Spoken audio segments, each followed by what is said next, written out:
Thank you, everybody. I want to ask you one favor. You might have a lot of questions to ask.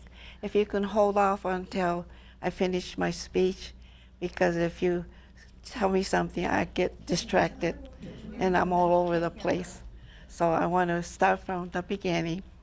When the war broke out, September, I wasn't quite, my birthday is in October. September, I started second grade, and everything was fine. And then December, the war started.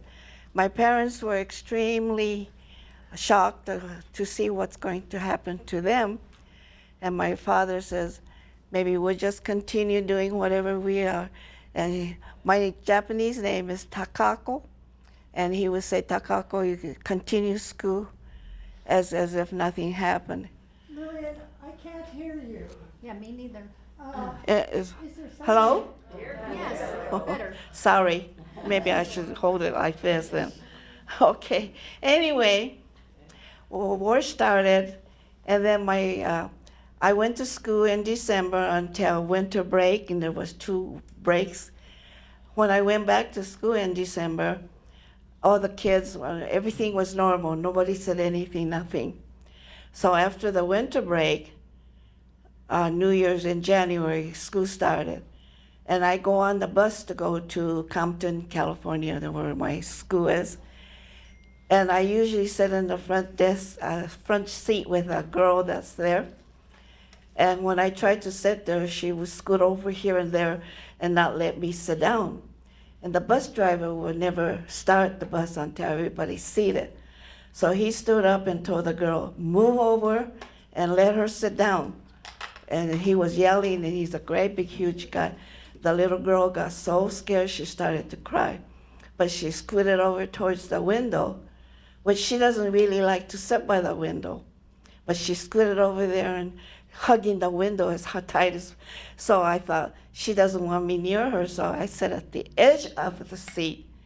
And the bus driver says, sit down nicely, otherwise if you fall down, you're gonna get hurt.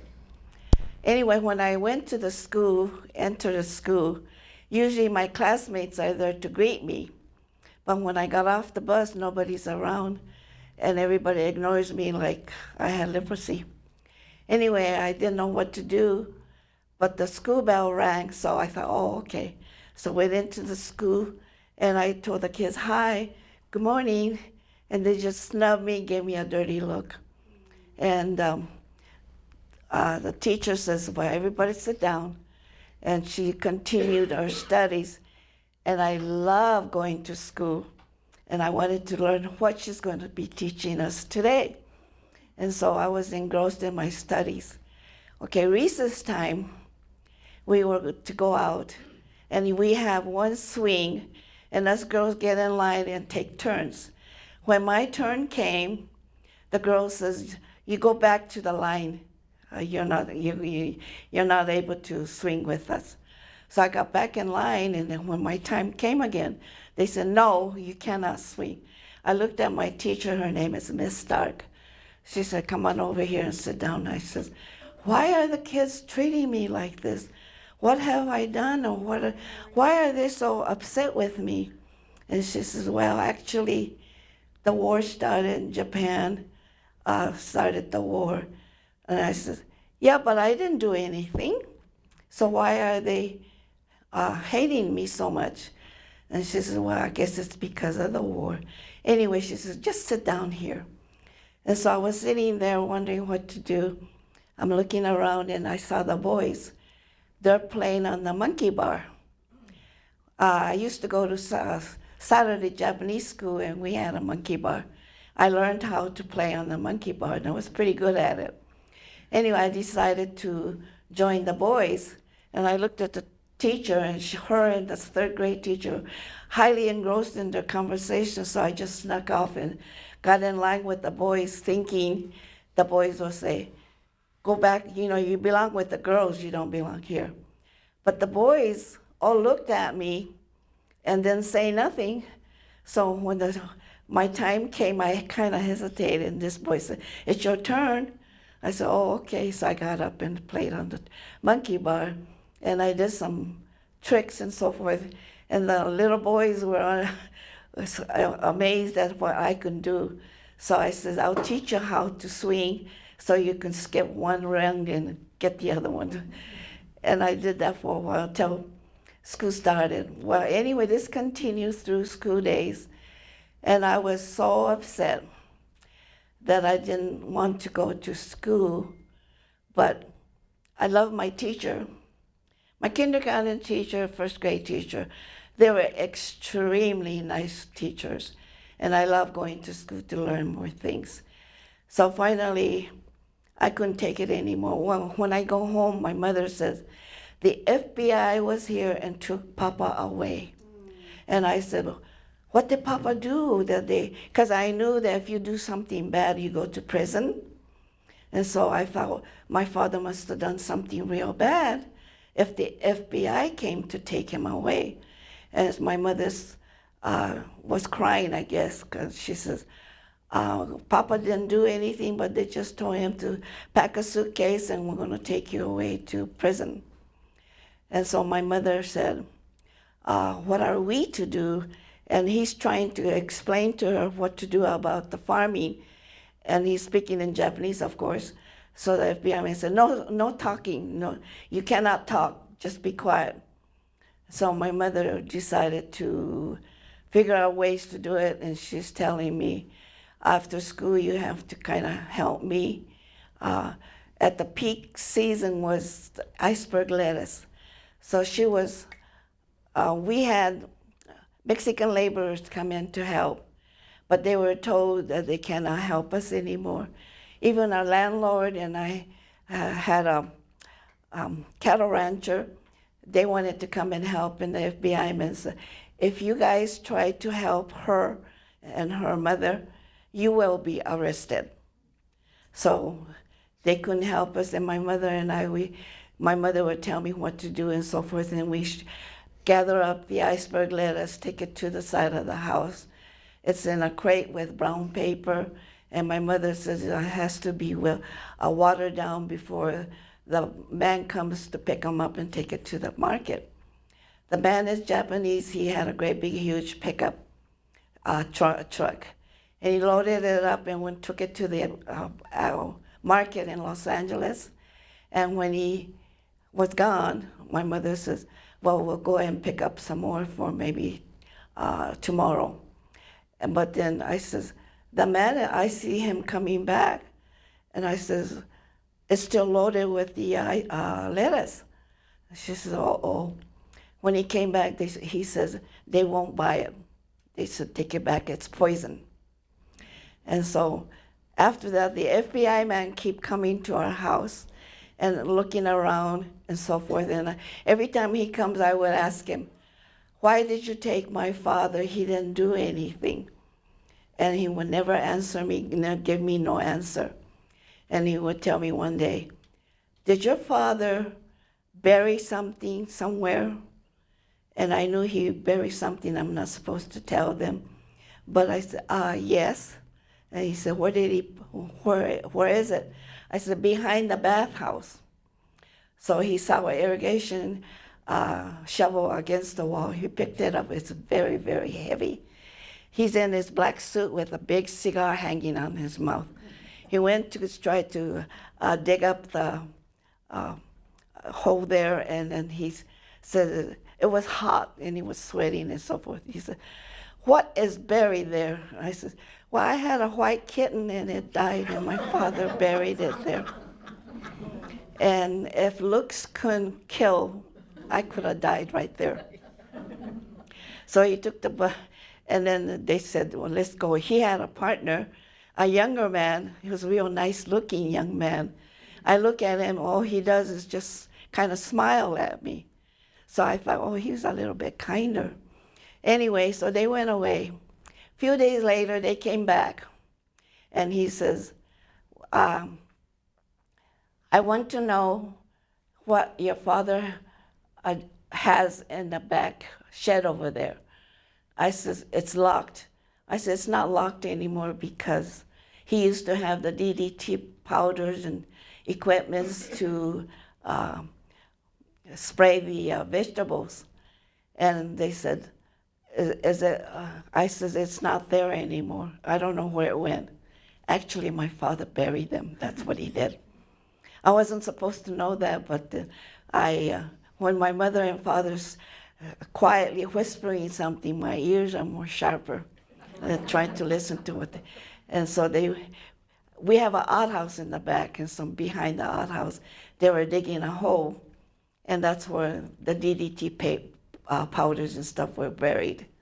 But the equipments were still in the shed there. And then the FBI man says, "What's in the barn?" I said, "Hay." And he says, "No. Is there something else in there?" And I thought, I'm going to have a little fun. I says, yeah, come on into the barn.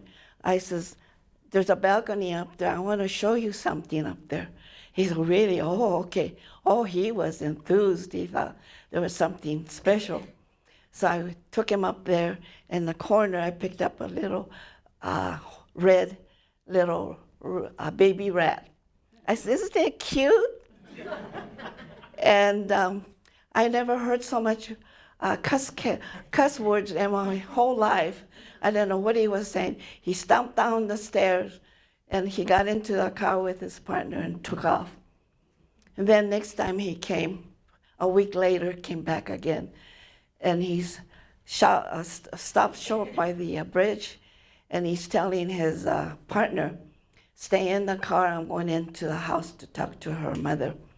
So he stomped out and tried to go up the stairs, and I said, "No, you cannot go in there." I thought he was going to take my mother away and I'll be home by myself.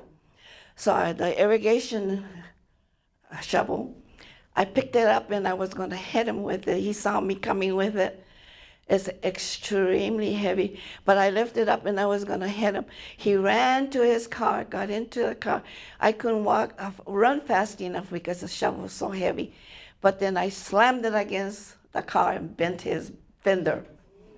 And anyway, they took off and so forth and never came back. And my mother says, what happened? So, because she saw me, she heard the banging of the shovel against the fender.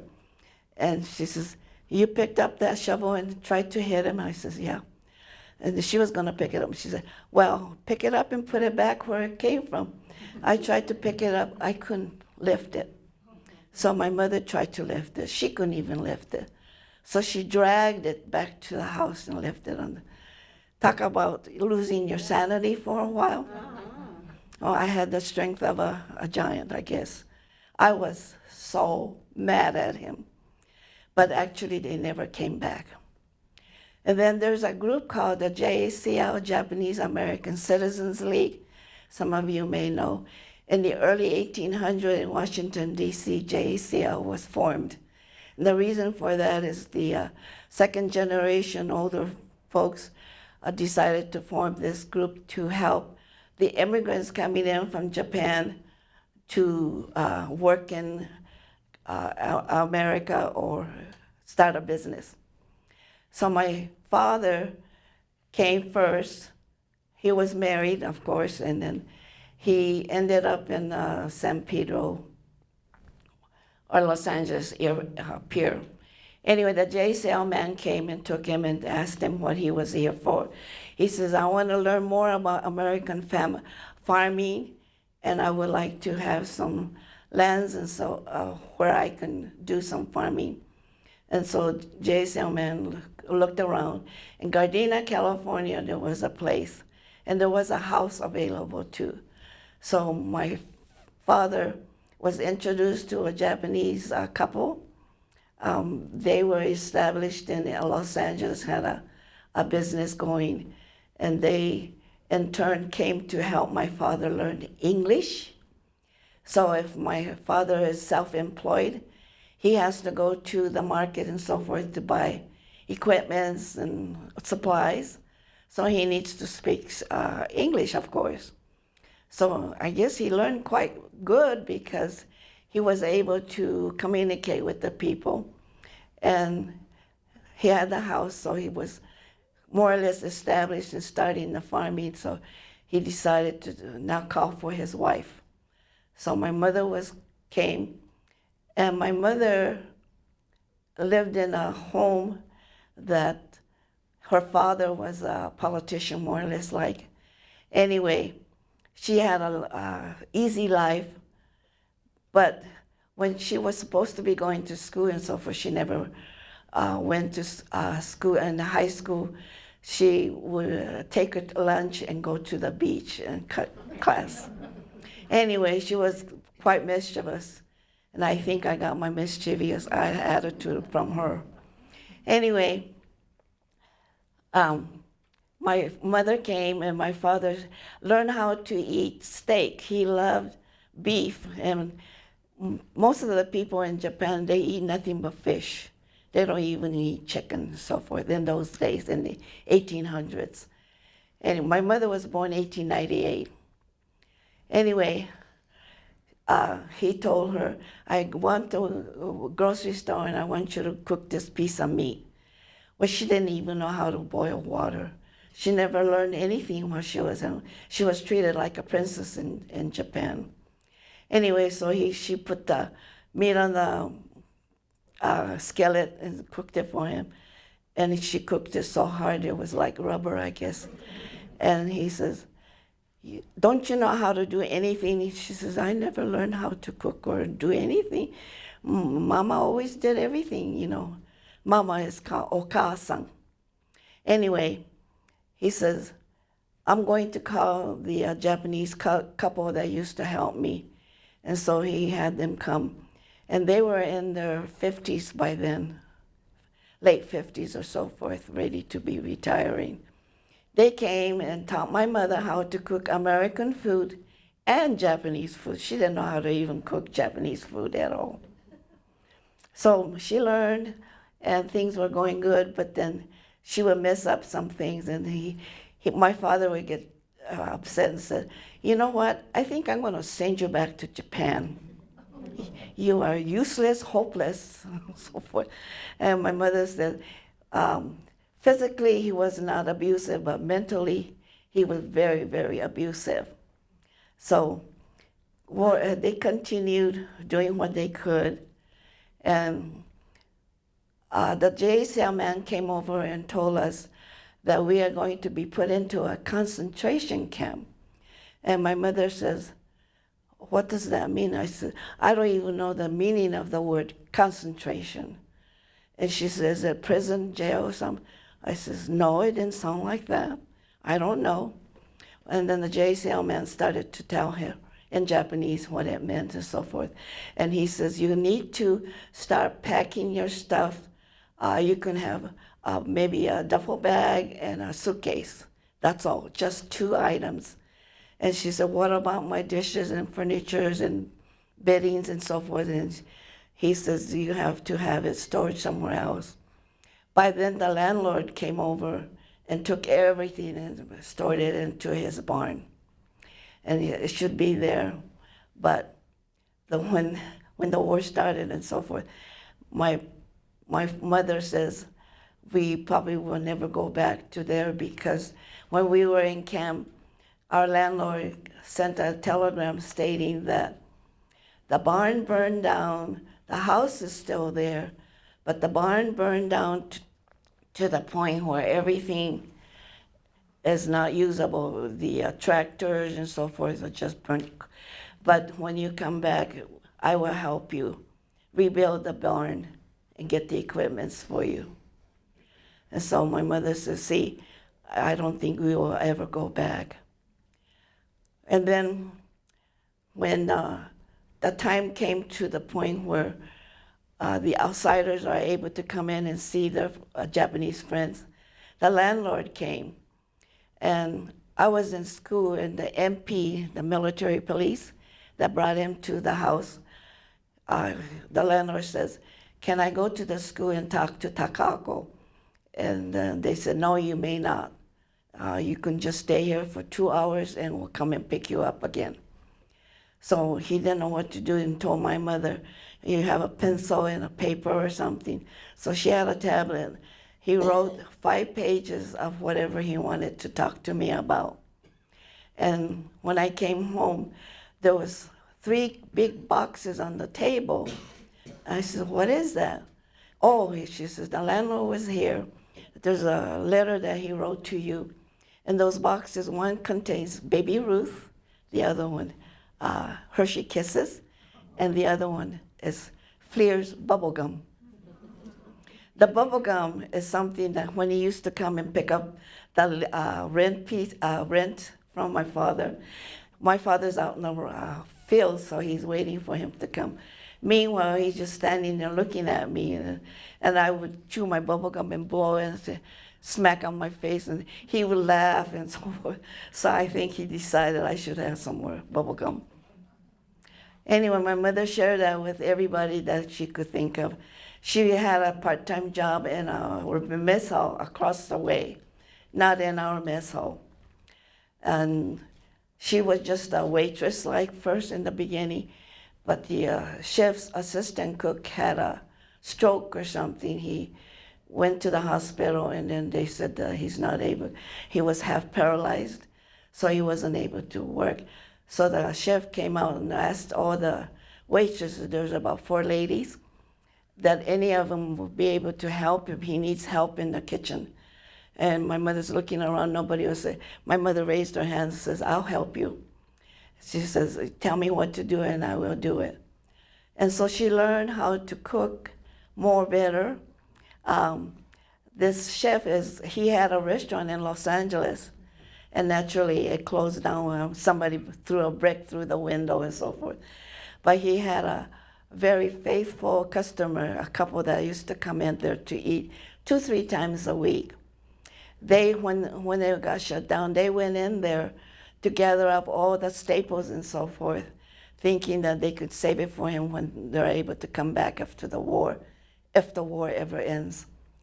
So when they were able to come in to see the people, that chef friends came with loads and loads of goodies, the staples. And of course, at the gate, the MPs inspected it to see if there's anything illegal. Anyway, so he had a whole bunch of stuff that other mess halls did not have. So he was a real good cook, naturally, because of his restaurant. And so my mother learned how to cook more fancier stuff, and they have better food there. One day I told my friends, I want to go see my mom, I miss her. So I went to go see her, and I had a good time. She said, well, it's time for dinner, so you got to go home. I said, can't I have dinner here? And she said, no, it's rationed so many amount for each mess hall. So you have to go back. But the chef heard this, and he said, let her stay. She's just a little girl. She won't have that much to eat. So I was served. Oh, the food was so good. Our mess hall, our so-called cook, he wasn't a very good cook. Everybody's complaining that it's flat, it doesn't taste too good, and so forth. One day he came out with a butcher knife in his hand, waving and says, if everybody starts to complain about my cooking, he says, you guys get up and just go in the kitchen and cook it for yourself. Otherwise, so he got up and everybody was kind of quiet. To make that story short, next thing I knew, I was about 9.5 years old when Eleanor Roosevelt decided to come and check out the kitchen and so forth, because she heard that a lot of people were getting sick to the point where the hospital was brimful, and they had to build another wing so they can accommodate. Mostly as elderly people were getting sick. And the hospital, they didn't really have all the equipment or the medications for certain kind of illnesses. So a lot of people had more or less suffered quite a bit. Not too many deaths, but there were some that passed away. Babies were born, and some of them didn't make it. Anyway, the girls in my camp, my block, they came and said, Eleanor Roosevelt's coming. I said, oh, really? Well, I got a thing or two to tell her. You can't talk to her like that. I said, oh yeah, watch me. And so, what are you going to ask her? I'm going to ask her, why are we in here when we didn't do anything and I want my father back? He shouldn't be in prison. He didn't do anything. And I was bound and determined to do this. So this is the following day, she was coming to our mess hall. And she was ready to go into the mess hall when I ran right smack in front of her. So she had to stop dead in her track. Her entourage tried to pull me away, but she says, no, just leave her alone. I'm looking at her. She had the most gentlest, kindest looking eyes and smiling at me. And I forgot what I was going to say. And she says, what is your name? Oh, in camp I was going by Takako because I thought, if America has nothing to do with us Japanese, I'm not going to use my name, Lillian. It's an American name. I will not use it.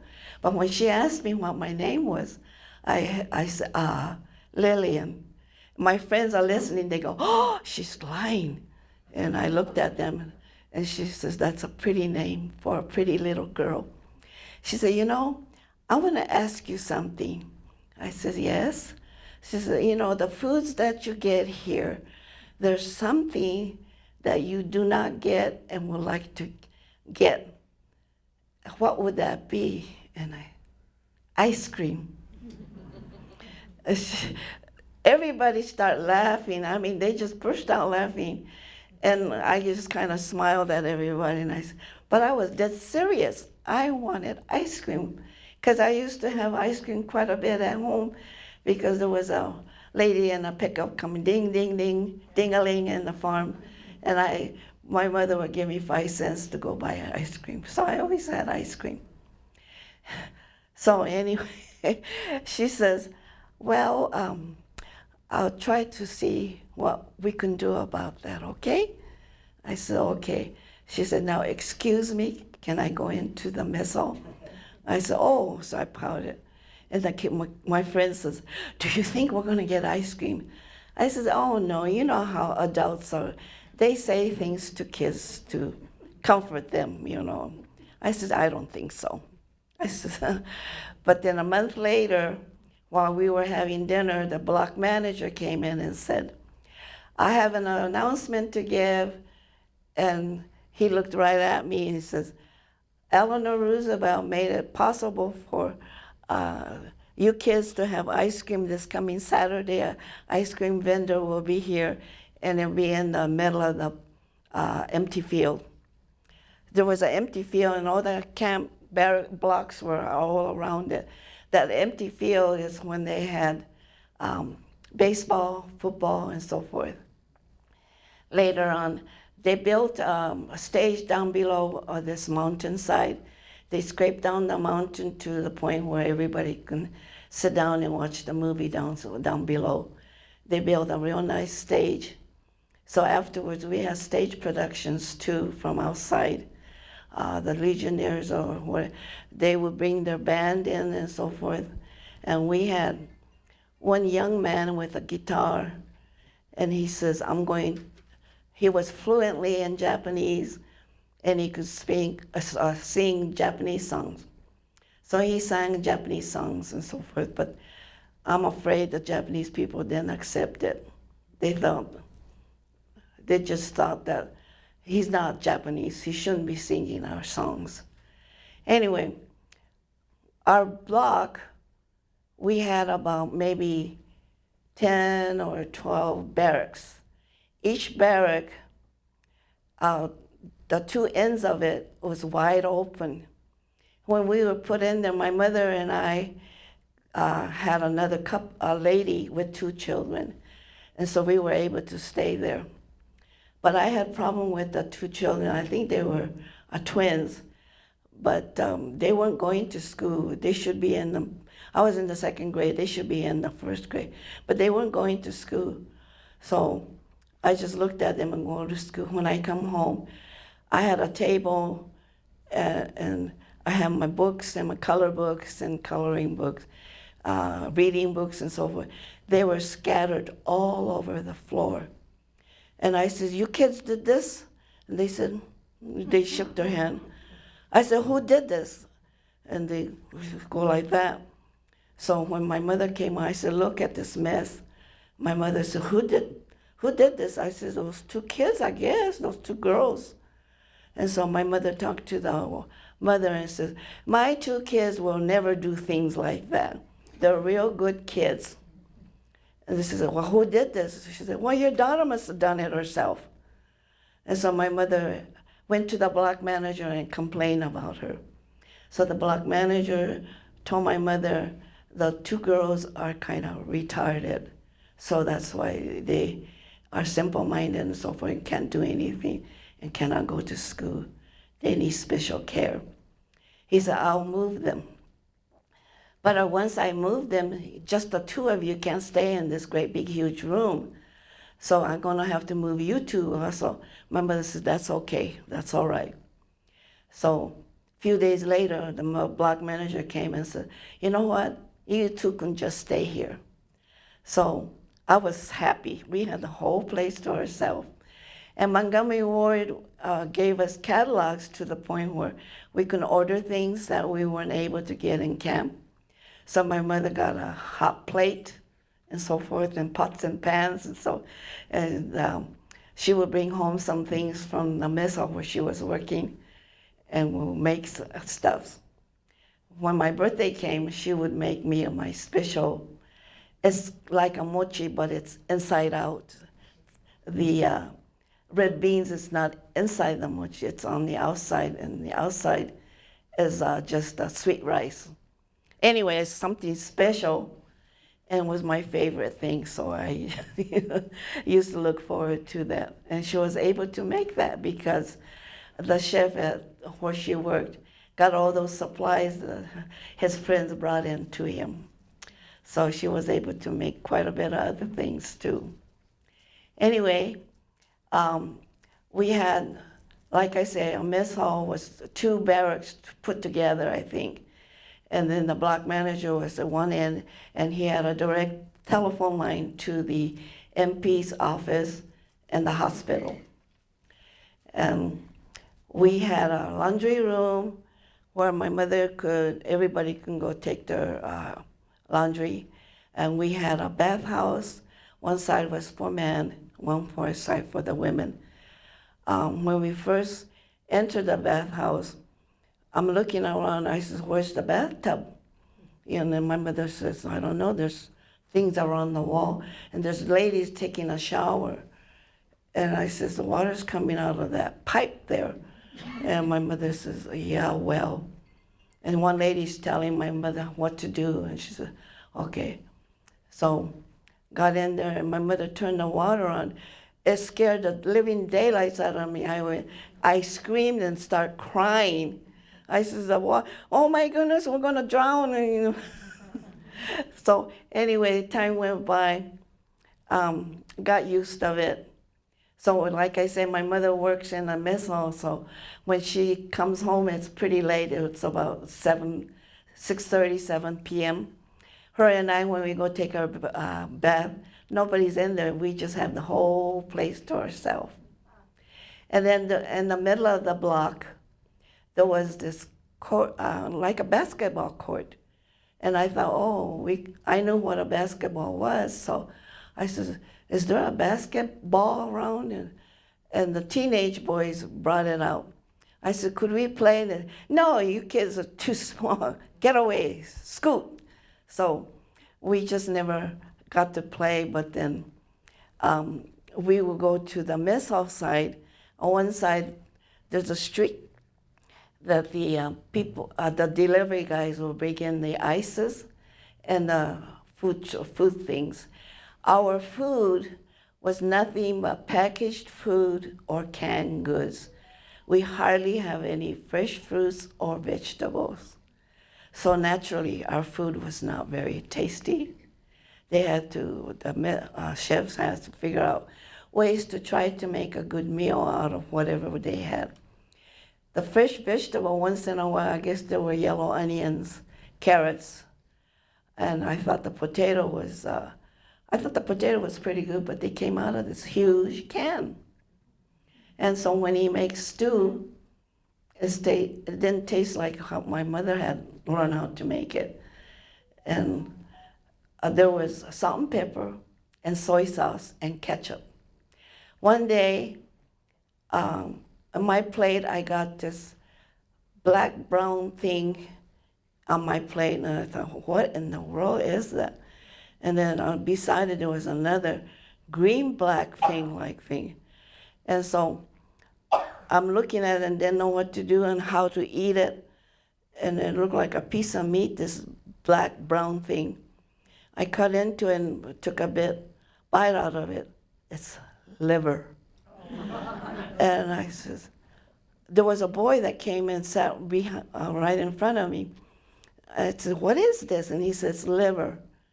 I says, liver? You don't eat liver. He says, well, that's what it is. And I said, are you going to eat it? And he says, pass me the ketchup. And I says, ketchup, what's that? That red thing in the bottle. Oh, okay, here. And he pouring half of it onto that liver, cutting it up, and he's eating it. So I'm looking, I said, could I have that ketchup? And I did the same thing he did. And I said, what is this green, brown stuff? That's spinach. I said, no, spinach is green. It's not that color. He said, it comes in a can, and they cook it, and it turns that color. So I was spreading it around, and I said, yeah, it looks like spinach. So I bit into it, and I thought, well, it wasn't too bad, but I didn't like it because it should be green, like the way my mother used to cook it, Japanese style. So I learned ketchup. We had soy sauce, and we had salt and pepper. And then for dessert, we never had any cookies, cakes, pies, or muffins, or nothing. Later on, they said that we're going to be having some dessert. And there was I got a bowl of this red stuff that's jiggling, like it was nervous. And I'm looking at it, and I thought, what is this? And they says, Jell-O. I've never had Jell-O before. So I bit into it, and I said, it's not too bad, it's good. So I ate it all up, and every night we had Jell-O, Jell-O, Jell-O, Jell-O, to the point where I got sick and tired of it. And I decided not to eat it. I took my Jell-O and I'm going to go back to the kitchen counter and put it back there. And this boy, I don't know where he came from, but he's sitting down, he's looking at his Jell-O, and he had a glass of milk, and he's pouring the glass of milk into his Jell-O, and he's squishing it up, and I'm looking at it, and the milk is turning pink color and so forth. And he started to eating it, and I says, is it good like that? And he says, better than just eating Jell-O. So I said, can I have some of your milk? He said, here. So I put it in and did the same thing, watching him do everything what he was doing. When I ate it, I said, this is good. I liked it. So after that, when I get a bowl of Jell-O, I asked the waitresses, I said, could I have a glass of milk? She said, oh, yes, you can. Well, the milk is powdered milk naturally.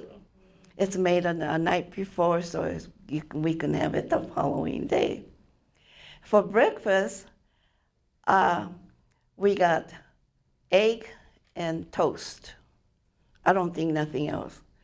But when the egg was, I never could get up early in the morning, so it was delivered to me, and I'm looking at the egg, and this yellow stuff looking at me.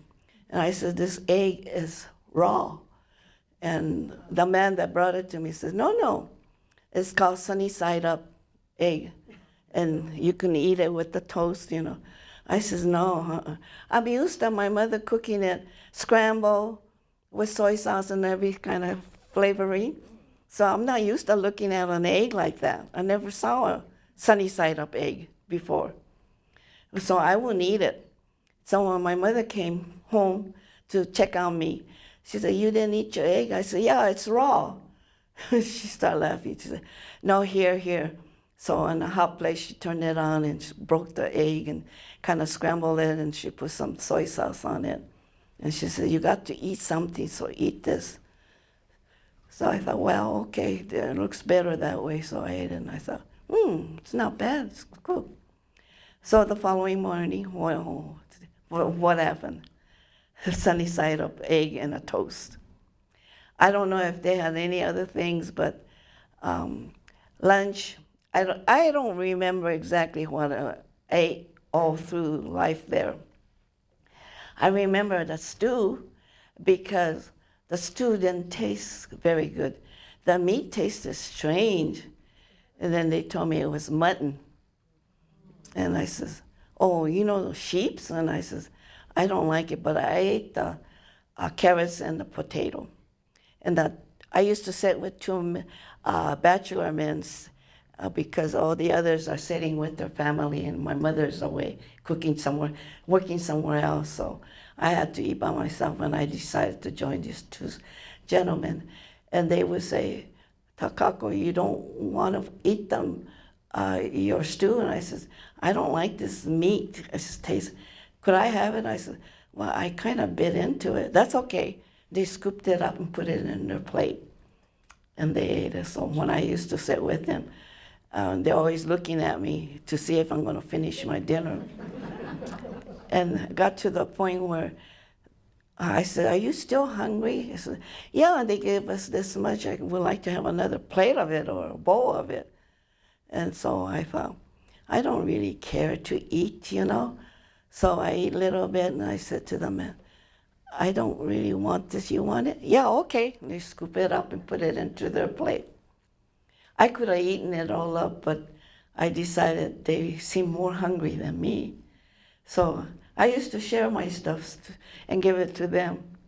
And then my mother would say, "Did you eat your dinner?" I said, "Uh-huh." And she didn't say, "Did you eat it all?" She just asked me if I ate my dinner. I said, "Uh-huh, I did." I didn't tell her what I did.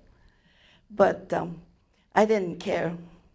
And then there was a piece of meat on the plate one day with carrots and potato. And I'm looking at this round piece of meat, and it's tougher than all get out.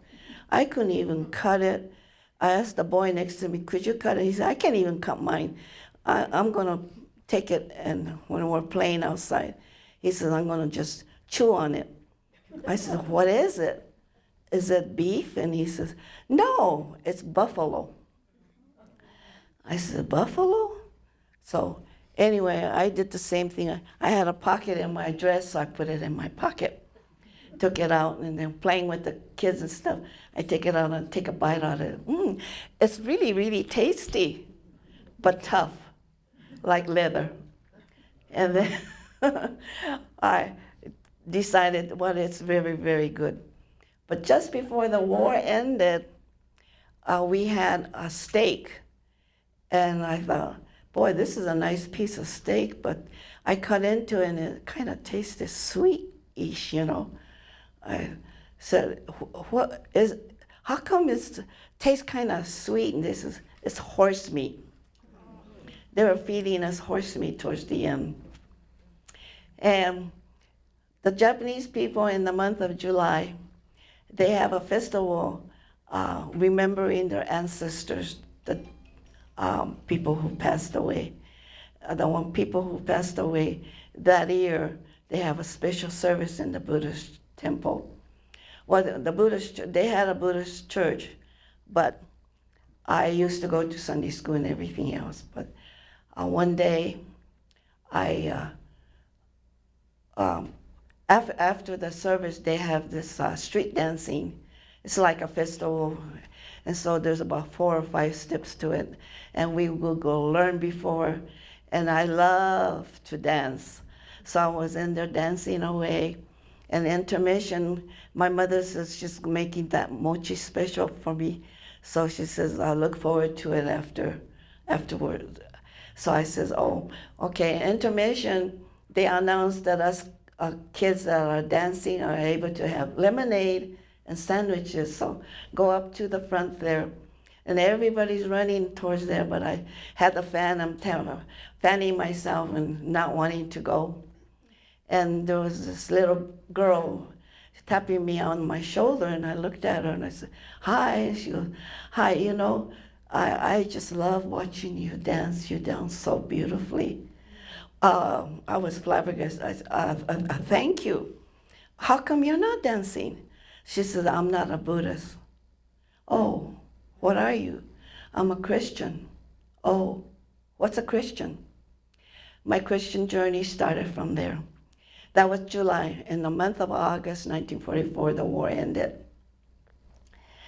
And when the war ended, the Japanese people had mixed feelings about it.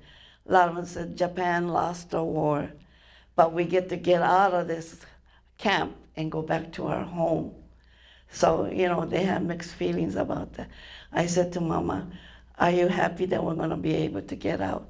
She said, "Yes." So Papa will be released and be brought back. My father, to make a long story short, was coming in the bus, but somewhere when they had a break, rest stop, he disappeared evidently because he was not on the bus when they came to the camp. And we never, ever, ever found out what happened to him. The bus driver says he was on board. And my mother yelled at him and said, "Well, why didn't you check to see if he was back on when you guys got back after the rest stop?" And he says, "Well, I assumed, and everybody, where else could he go?" "Well, he's not on the bus." And I yelled at him too. I said, "Yeah, if Papa was on the board, he should be here." I said, "You should have checked to see if everybody was on there." He said, "Well, I don't know. He was on there." And so my mother went to the block manager and told him what happened. And he said, "Well, I'll look into it to see what happened." But they never, ever found out. He just disappeared. At the rest stop, he got into the bus, got his suitcase, and took off. When I was in high school, I had a dream. My father was on a bed sleeping. It's actually a deathbed. He was dying. It was so clear that all of us are around the bed looking at him. And I was in high school, went to school, and the following night I went to bed. What do? I had the same dream. It's so clear. I could see him lying in the bed, and his eyes are closed. And so the third night, I didn't want to go to sleep. I did everything to try to stay awake. And so when I went back to school, my very best friend, she says, "You look like you're in space. What's the matter? Are you feeling good?" I said, "Yeah, I'm okay." I says, "She's my very, very good friend." I says, "I really need to tell you something." And she knew that my father was gone. So when I told her, she says, "Oh no." She said, "Maybe you should tell your mother." I said, No, I'm not going to tell her." And so then later on, I go to the Calvary Presbyterian Church. I became a Christian. And the pastor came and said to my mother, we need to talk to you privately." See, by then I had a stepfather-like person that was taking care of us. When they went into my bedroom, I knew why they were there. I just knew Papa died and they came to tell my mother. So when they finished coming out, my mother was white as a sheet. Looks like she was ready to faint dead away. So anyway, we took care of matters. And my father had a lawyer. He was in prison all those years, working in a vineyard. And he had a lawyer, a Japanese lawyer, for many years. And we got a letter from him stating that there's some money left over here for his daughter, Takako. The rest of the money he had went to Japan to his family. And you need to come down and pick up the money that I have here for you. So we went and picked it up, and the lawyer said, did you know your father was looking for you all this time? Have you ever talked to him? I said, no. He says, he went to the school you were going to, and he was probably watching you. I says, I didn't see anybody. And he says, he actually went to your house too, just before he got sick. And he said, your father said he went inside the house, your mother was way in the back. And he says, he was looking at you, and I kind of remember it was a Saturday, and I wanted to stay in bed. But I felt there was somebody at my doors open, and I saw somebody standing there, but I got scared, so I closed my eyes back and just went back to sleep. And then when I woke up, I went out to look to see if somebody was here. I said, Mama, did you hear anybody come in the house? And she said, no. She said, why, was somebody here? I said, no, I guess I was dreaming. And I just let it go. Anyway, more or less, that's the story of my life in camp. Is there any questions anybody would like to ask? Yes? My question was, how did your mom have money to buy things from Montgomery Ward? Okay, when they were farming, they didn't believe in the bank, and they were saving their money to go back to Japan. So we could have lived comfortably if they spent their money wisely for us, for our food and everything. But majority went into this glass jar, and they buried it by the wood fire, which I wasn't supposed to know, but they were whispering about something. So I'm watching them digging it, and they were burying the jar. Matter of fact, when the war started and we were going to go to camp, I told my mother, did you get your money out of the, she goes, oh, that's right. Oh my goodness. So she went to go pick it. And then she looked at me and said, how did you know it was there? And so I told her, I said, I heard you guys talking about doing something, so I wanted to know what you were doing. And I saw you digging and burying a jar, but I didn't know there was money in there. So she had tons of money. A lot of people, the Japanese people in the camp, they had money. They really did. They had money. My mother had tons of money. Yeah. So anyway, that's how it was. Yes? Were you ever able to visit your father when you were in internment camp? No, never. Never. Never. Our landlord was able to go see him, but that was it. Yeah. Did you speak Japanese with your mother? And whom did you speak it? I used to speak it fluently. I used to go to Japanese school. I could read and write first grade, second grade. But I never learned. I went in the third grade, I would have learned the Chinese characters. And I was just learning that when the war broke out. So Who did you speak English, just English? in school, and my friends when I'm playing with them. Yeah. So like kids your age? Yeah, right. And my other Caucasian friends and so forth. I used to communicate with them, and I had lots of friends, yeah. And I spoke, and they wanted to learn some Japanese, so I used to teach them how to say hello, sayonara. Everybody knows that. Yes. When you were released, what was life like? Sorry. For your mom to work or to live, or, did they just let you go and you had to walk out the gate, or what? Yeah, well, they wanted to know where we wanted to go. My mother signed up for Los Angeles because Compton is nearby. She thought maybe Papa is over there or so forth, and we will go back to Compton. But then when we went there, no sign of my father. So we stayed there wondering what to do. And like I said, there was a man that took care of us. He heard about my mother, and he's a single man, and he was 7 years younger than my mother. But he says, I'm a single man, not really having anything. I'd be happy to help you and your daughter. And so she says, well, I can't live with you. I'm married and I have a husband somewhere. He said, I know, I just want to help you. So he did, faithfully and gently. And he says, one of these, if you can get a divorce from your husband, I would like to marry you. She said, we'll see, we'll see. And so when we found out my father died and so forth, she got married. And actually, when we were in school, fourth grade was our last time for our education. Teacher called us back and said, you kids, on the third semester, did you find the studies to be a little bit difficult? I raised my hand and said, yeah, it was really hard. I had to really study. I never had to really study that hard before.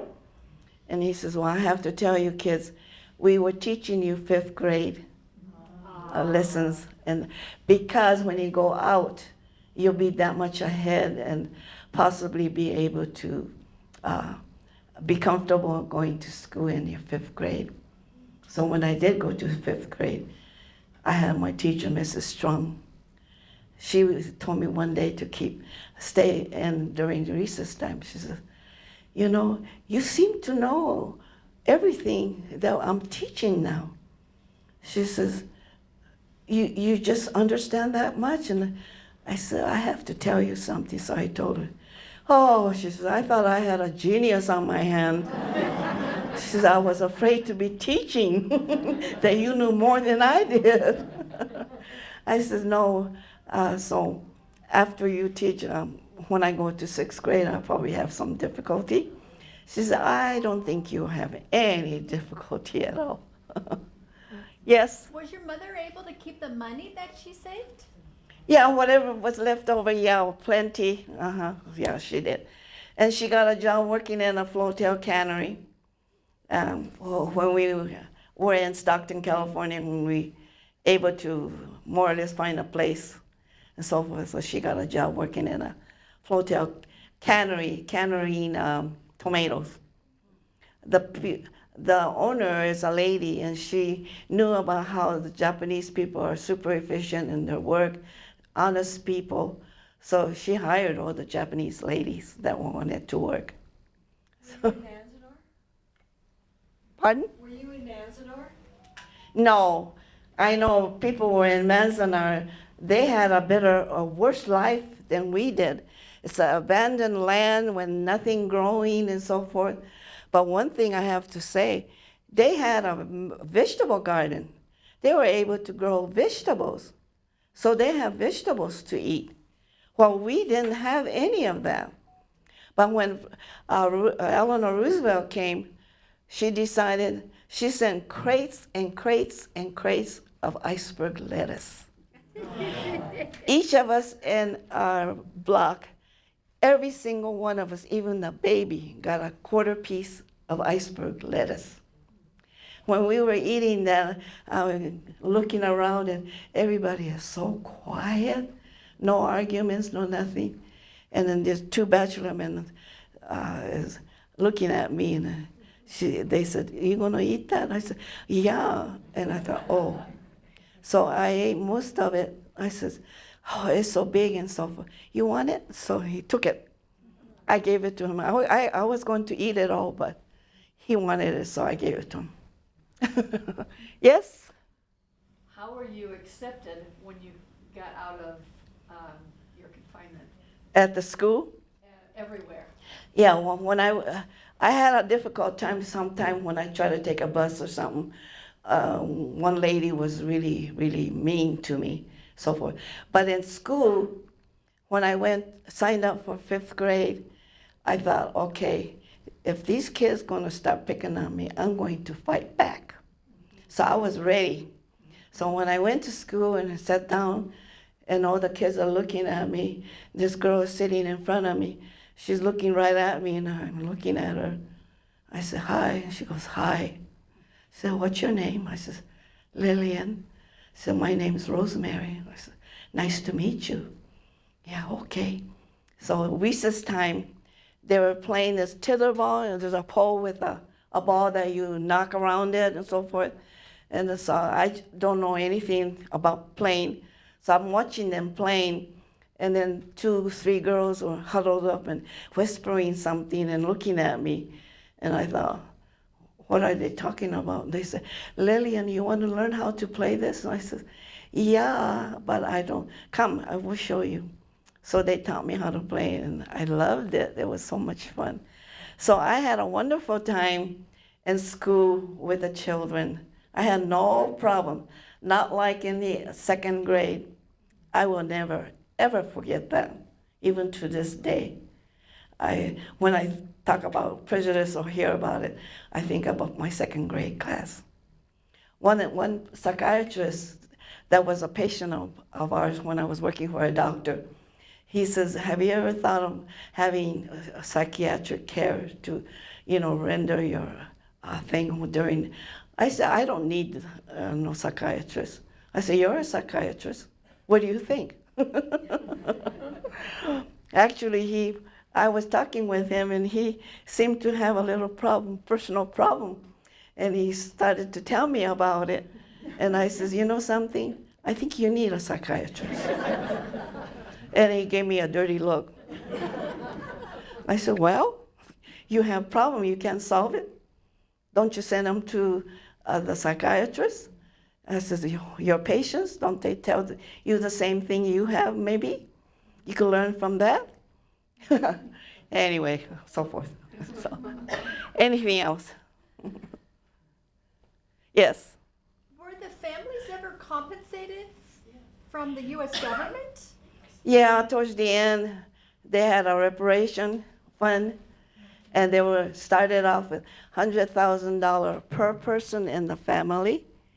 And I told my mother that's what they said they were going to. She said, I don't think we'll be getting that. Yeah, it turned out 50,000.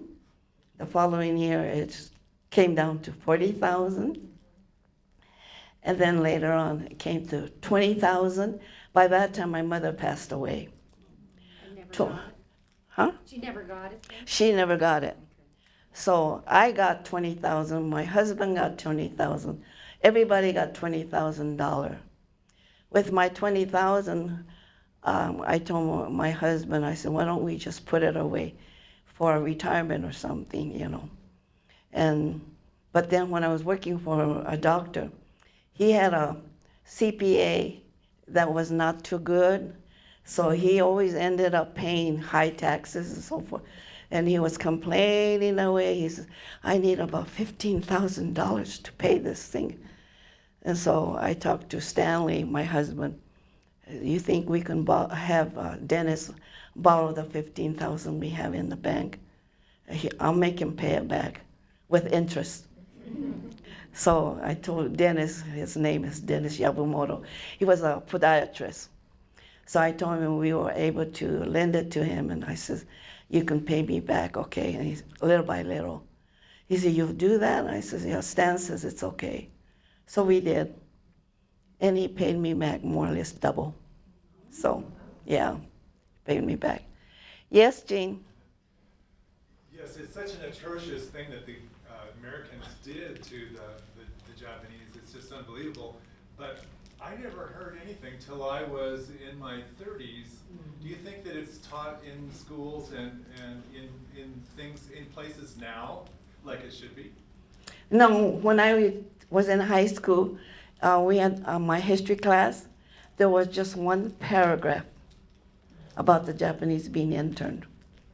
That was it. Unbelievable in America. Yeah. So naturally, all the kids, they would say, you're Japanese, were you in camp? I said, uh-huh. But we were told when we left the camp, before we left the camp, not to talk about anything that happened to us in camp. I think the government was embarrassed about it. So I never talked about it. But since I started to talk like this, the Mangasville Presbyterian Church, I was elected as an elder. And then there was this Dr. Don Watkins.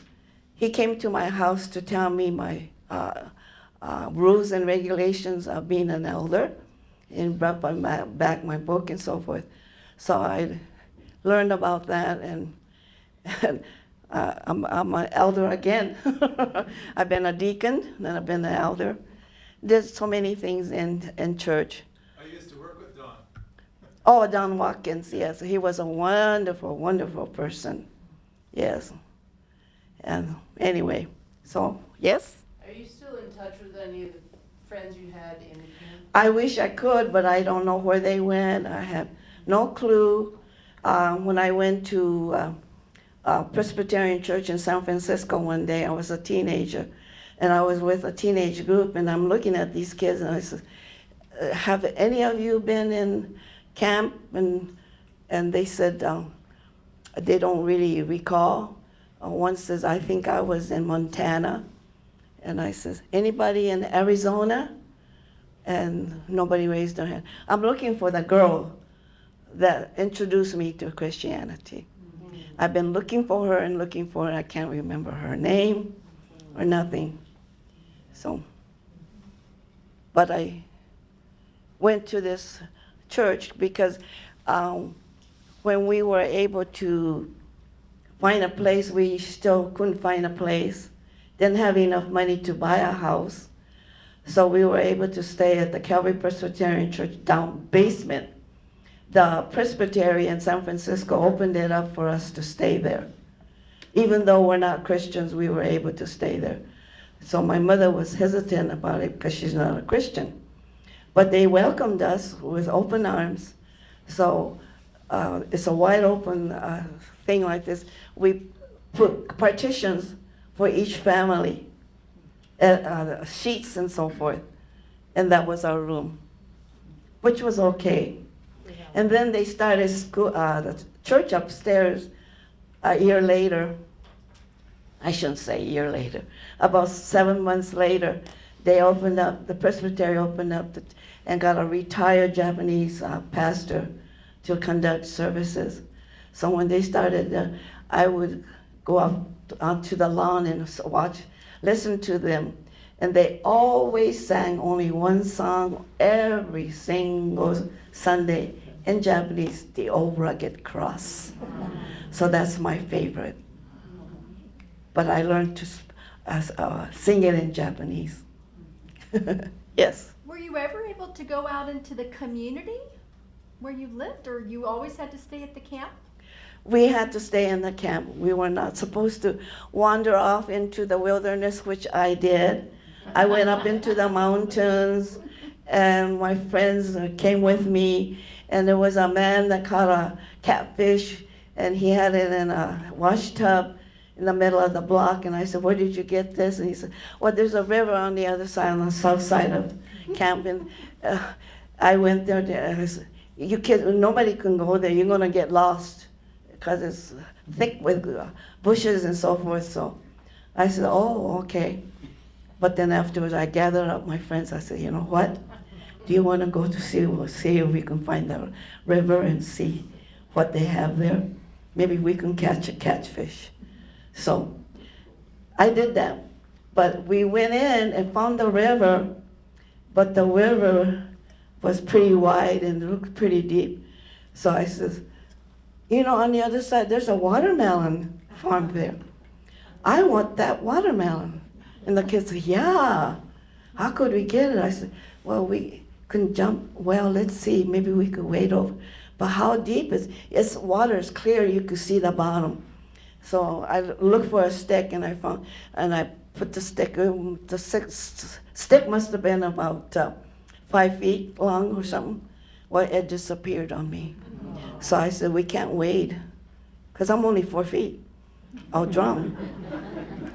But then one of the boys in my group walked down and said, there's a narrow place here. I could jump over. I said, you could? And we all joined him. And he said, oh, okay. So he went back and he ran across the river, went under the fence and got a watermelon coming up. Well, the farmer saw him, hey, what are you doing? So he ran towards the opening, and I said, throw it to me, throw it to me. He threw the watermelon, but you know how the watermelons are heavy. It broke into itty bitty pieces. And so he jumped over, and the farmer says, I'm going to report you kids. And the kids were saying, oh, we're going to get arrested. They don't arrest kids. I said, we'll probably get a scolding, but you know what? Let's eat these watermelon. It's hot and stuff, but it sure looks good. It was so sweet, hot watermelon. We ate as much as we could. And then I said, we got to head back. But I got lost. And the kids are following me. I'm not a leader, but they always depended on me to guide them to whatever needs to be done. So I said, well, let's go this way. And I'm looking at the sky. I said, where's the sun? Oh, okay. Let's go this way. I said, oh, we could see the camp. There it is. Our block is right there. Come, come. So we ran towards it. And when we went, we were on the far west of our camp, our barrack, our block. And I said, this isn't our block. What in the world? So I said, this is almost at the end. I said, let's go this way. So when we start going, oh, okay, then we found our place. The next time I said, I still want to go in towards the river and see if we can get another watermelon. And they said, we're going to get lost. I said, no, I got an idea. I had some yarns my mother had. So I cut pieces and I tied it here and there, made a trail so we can follow that back home. And that's what I did. But we didn't go get a watermelon. We just went for a walk through the bushes and so forth. Anybody else? I was wondering, have you been able to go back and visit Japan? Yes, many times. My mother said that when I was in high school, she kept on saying, you know, once you finish high school and get a job, meet a boy and get married and have kids and family, you will never ever be able to go to Japan. And I really would like you to go and you have to meet your grandma. And I said, oh, well. But she kept us up. And so when I was in a senior, she said, well, you'll be graduating, gonna go look for a job or whatever. And I said, you know, Mom, I'll make a promise to you. After I graduate, I'll get a job. Let me work 1 year to gather some money so I have money to spend so I could buy gifts and stuff for my friends and stuff. I said, I promise you I will do that. She said, even though you meet a man or somebody and want to get married? I said, well, if that happens, he has to wait till I come back from Japan. And that really happened. I met this guy. Strangely, that's another story in itself, how I met him. Anyway, so, any more? Yes. How old were you when your mother passed away? Oh, let's see. She was 83. And how old were you? Yeah, can't remember. Maybe I think I was still working. So I must have been in my late 50s. Yeah. So she had a pretty long life. Mm-hmm. Actually, she had no grudge against America at all. The Japanese people had voluntarily, they could become natural American citizenship, get the citizenship. My mother came home and told me, I want to become an American citizen. I said, why? She says, well, since you're not going back to Japan, you might as well bury me here and you can take care of me. And I said, oh, okay, well, all right. So she went to school. It was a Japanese person that was teaching, and she learned everything that you need to become an American citizenship. And she got it, and she was very, very happy. And I was proud of her. Was that able to be dual citizen, or she had to give up her Japanese citizenship? You know, they didn't say anything about that. I don't recall her saying anything about it, so I have no idea. Yeah.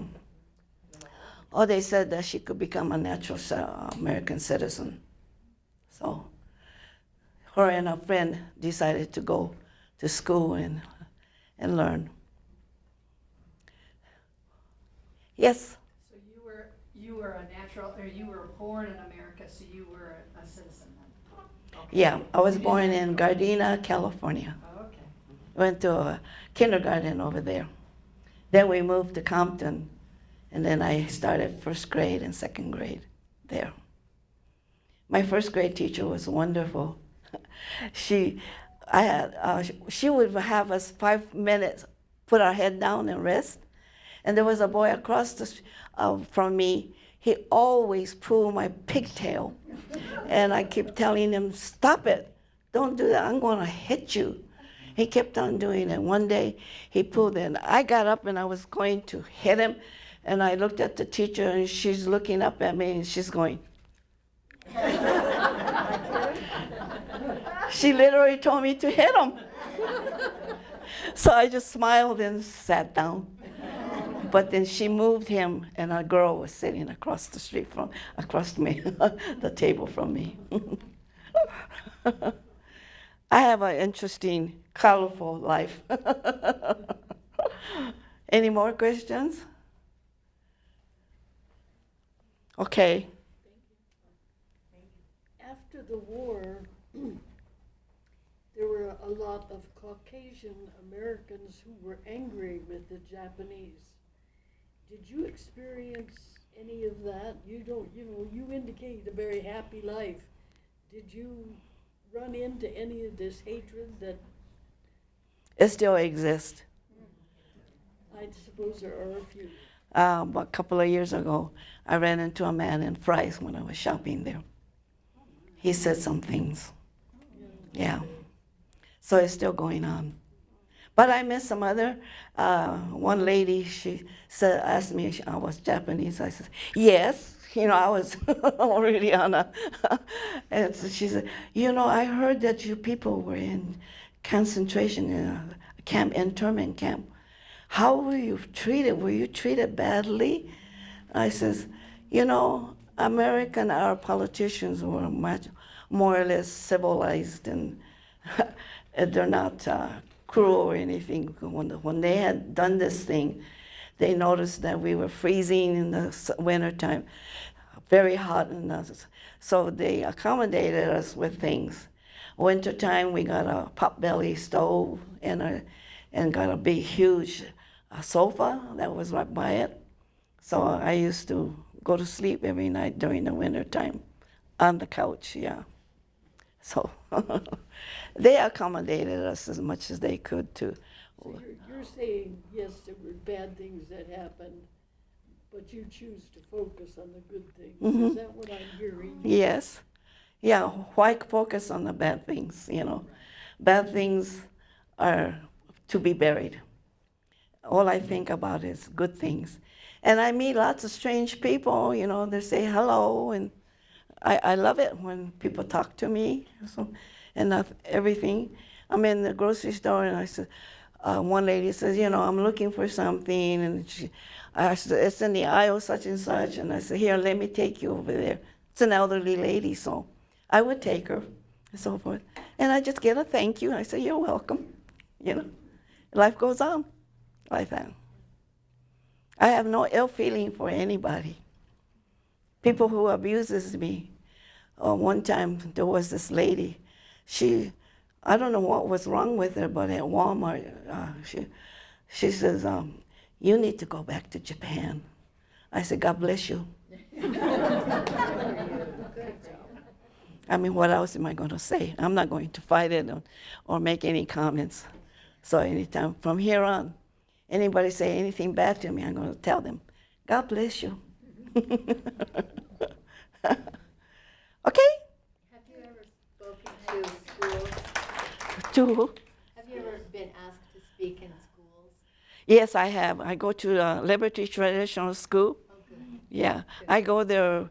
The history teacher over there, he calls me about twice a year to talk to his class. Yeah, and the students are wonderful. They all call me Miss Lillian.